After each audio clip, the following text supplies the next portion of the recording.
Buenos dias. Good morning. Guten Morgen. Lots of seeds showing up and lots of volunteers. These were the lettuce pots. I'm going to take this indoors and this will be the start of my fall crop for the varieties of lettuce. There's some more over there. Florence fennel producing seed. It didn't bulb up because of the heat. We had a tiny harvest of figs on our tree. Absolutely delicious. No matter what, when I leave here, that tree is coming with me. Don't care what I have to do. Lots of peppers on all of the plants.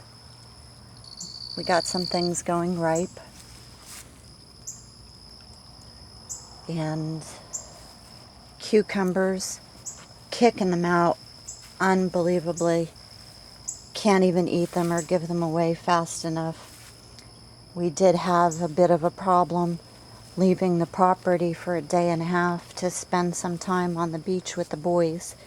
We had some fatalities. That is an enormous basil, just gorgeous. And some Texas hummingbird sage next to the cinnamon basil and lychee tomato. There's also been a lot of fruits being aborted on the Thai edible gourd.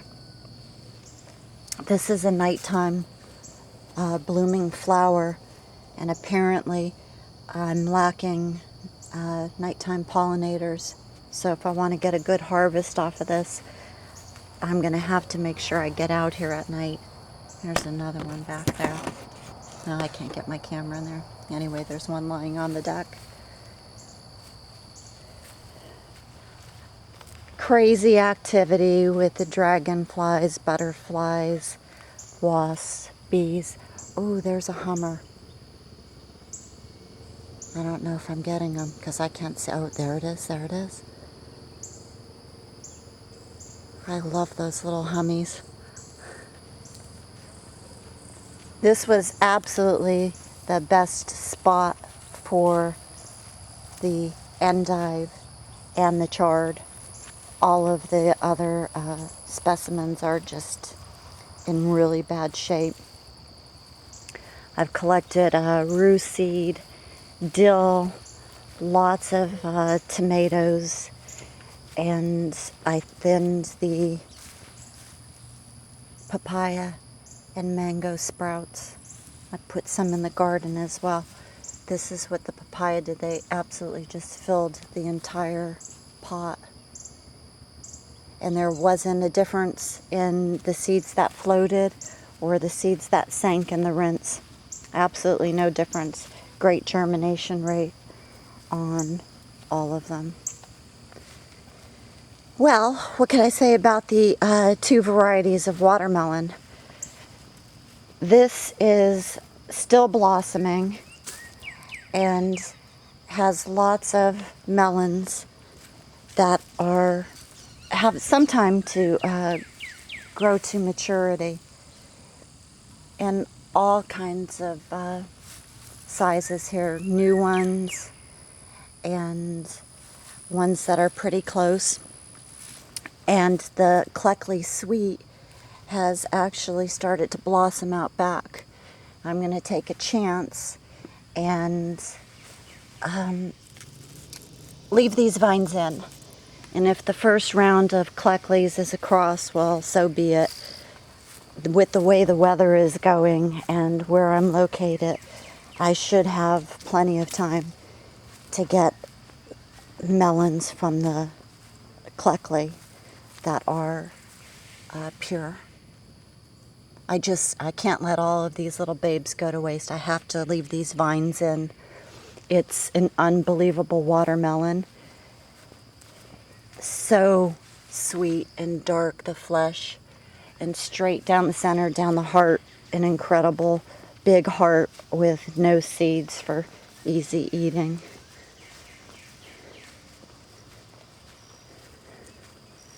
Oh, they're spraying us today. I've been lucky. We don't normally get a whole lot of that here. Marion tomatoes. Still kicking out pretty nice specimens, but I went ahead and ripped up some of the vines since I have a second planting of tomatoes. This is the Ampias, and it is absolutely loaded. And this is a clone of the Sun-Dry. See, all of the other tomato vines first of the season are past the prime. And I'm not really interested in collecting tomato seeds, of course, if they're past prime. That's why I do the second and the third planting, so I always have really, really healthy grapevines to choose from. And there's more of the clones producing tomatoes. Lots of beans. Basil, still quite active with the pollinators, and the pods are starting to dry out. Sorry about the camera work. And this is the spicy mustard green, flowering, developing seed pods.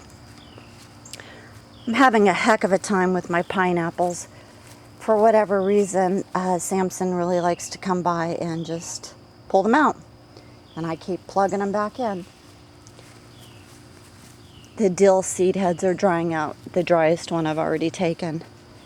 It didn't get to its potential in size, but I'm going to plant it in fall anyway, that seed stock, and see what happens. So like I said, we took a hit. My mother-in-law was given instructions on watering and what to harvest. And some of the cucumber vines just burned up. But they're being troopers. They're still producing. I removed some of the squash plants from back here that just did not produce anything. Lots of lemon apples. Here, there, everywhere on the vines in different stages. This is the direct sow Cal Wonder bell peppers. Nice producing fruit. Volunteer tobacco. That is a gorgeous, gorgeous plant. And that could either be the Shirazi or Fragrant Delight, but I'm leaning towards the Shirazi. And here are the Kleckleys, the watermelon, flowering, sprawling out nicely. This is an interesting variety of tomato. This is called a green sausage, and it'll be green when it's ripe. Same thing with this rare, beautiful, and delicious Russian emerald apple. And we sampled this and did our first seed collection from it yesterday. It's sweet and tart, very, very firm and crisp, excellent. And it gets little golden specks on it when it's ripe, but it is a green tomato. The Sensations mixed color tobacco, I probably won't plant this variety again. It didn't produce a whole lot of leaves for tobacco harvest, nor it doesn't produce a lot of seed either. So it serves no purpose to me except for the beautiful blooms. And I have lots of that going on. So I probably won't waste the garden space. How I love watching all of the little critters doing their thing. I was watching a grasshopper yesterday eat and groom itself on my lemon balm plant. There's my one and only shamrock squash. The other vine hasn't produced any female flowers yet. That's a little disappointing. And the Naples squash is it's not all that happy here. Very well may get moved. The squash plants that were on the other side of the garden did much better. They got the morning shade and afternoon sun. And this one gets the morning sun and late afternoon shade over this side of the garden. So I'll have to make a note of that if I'm going to be here next year. I have Texas hummingbird sage seed ready to be collected. Mediterranean tomato plants taking a hit with the heat and being a little bit older, but I'm going to leave them in for a little while longer. The citrus trees are doing fabulous in this spot, as are the apple trees. They're going to need to be thinned.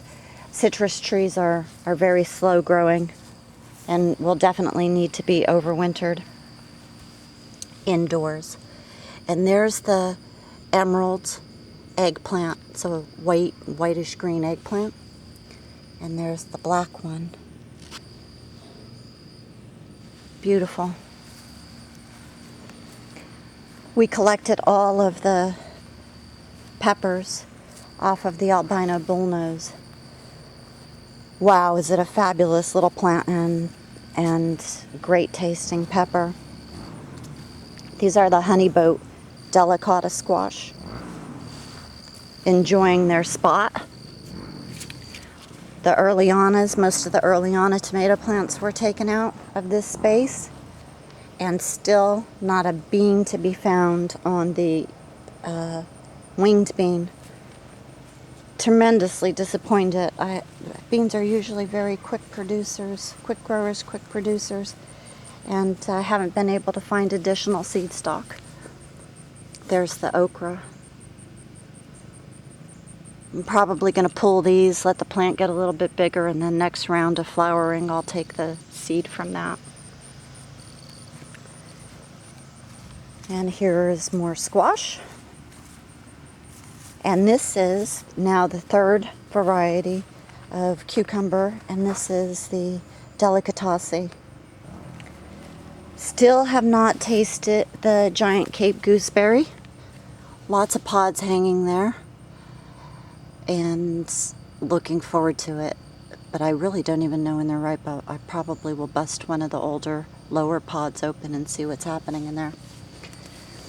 I removed all of the wonderberries, getting ready for fall planting, clearing some of the garden space. Beautiful speckled Sherman on the vine.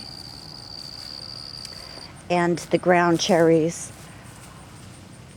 are still lush and kicking them out. Endive surprisingly made it through the early summer heat. We'll see if it makes it through the late summer heat. Egyptian walking onions doing what they do, spreading out. That really needs to be cleaned up a little bit. And as you see, bare space, old tomato vines removed. The stir fry mix, I think it's Siamese stir fry mix, all went to seed. What could be collected, I collected that. And the collards aren't really that happy. And like I said, the Swiss chard out here is just, it'll come back in the fall. I don't know about using it for a seed stock though. So there you have it. Some changes going on. And as usual, in high gear, doing the harvesting of both vegetables and seeds. Finally got some nice color on that giant amaranth. The one up front is actually about 6.5 feet tall, the size that it should be. Well, there it is. I still didn't get to the bean pod collection, maybe today. And hopefully I'll have somebody that could help me shoot the video. But it's not all that difficult. You just, depending on how thick and bushy your plants are, 2, 3, 4 in a cluster, cut the root ball off, tie them off, and hang them in a shady spot with some ventilation to completely dry. Okay, I have some painting work, actually a lot of painting work to get accomplished by the 1st of September. Actually has to be done before that so it dries, so I could actually take it in the car without worries. It's going to be a personal delivery to Miami. All right, hope you're all well, and I'll talk to you soon. Bye.